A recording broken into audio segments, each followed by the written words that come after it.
Your furnace just hit critical temperature, the alarm's blaring, and you've got exactly 30 seconds to replace the failed sensor. Which do you grab, a thermocouple or RTD?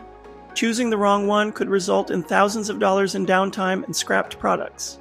I'm Alana, and I've made that split-second decision hundreds of times in my 35 years in the industrial control field. Today I'm settling the thermocouple versus RTD debate in just 4 minutes. Let's start with what I see in the field. Thermocouples dominate in high-temperature applications like furnaces and kilns, while RTDs are the go-to for precision processes like food production and pharmaceuticals. But why?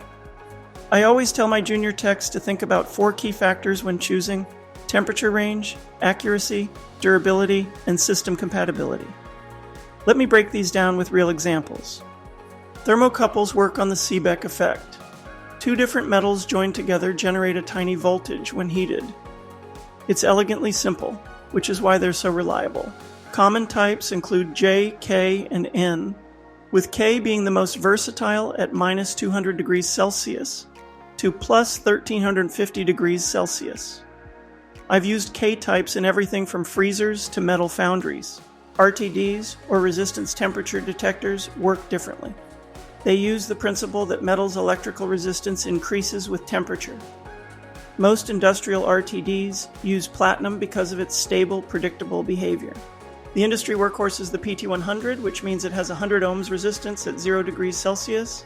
Their practical range tops out around 650 degrees Celsius. Now for the practical differences that will actually matter in your daily work. Accuracy. RTDs deliver plus or minus 0.1 degrees Celsius precision when properly installed. Thermocouples are typically plus or minus 1 to 2 degrees Celsius. This difference is critical in processes where a single degree matters. Durability. Here's something many people miss. Thermocouples handle vibration and mechanical stress better. I've seen RTDs fail repeatedly in high vibration applications like turbines or reciprocating equipment. Installation trap. Thermocouples require special extension wire that exactly matches the thermocouple type. This error is a common mistake I see all the time. Use the wrong wire and your readings will be off.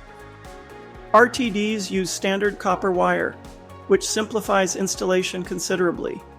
Response time. For rapid temperature changes, thermocouples respond in seconds, while RTDs can take 5 to 10 seconds to stabilize. In safety-critical applications, those seconds matter. Budget reality. Thermocouples typically cost $20 to $50, while comparable industrial RTDs run $75 to $200. But here's my advice after decades in the field. Don't choose based on purchase price alone. Factor in replacement frequency and downtime costs. Here's my quick decision guide. Choose thermocouples when you need. 1. Temperatures above 650 degrees Celsius. 2. Fast response time. 3. Vibration resistance. And 4.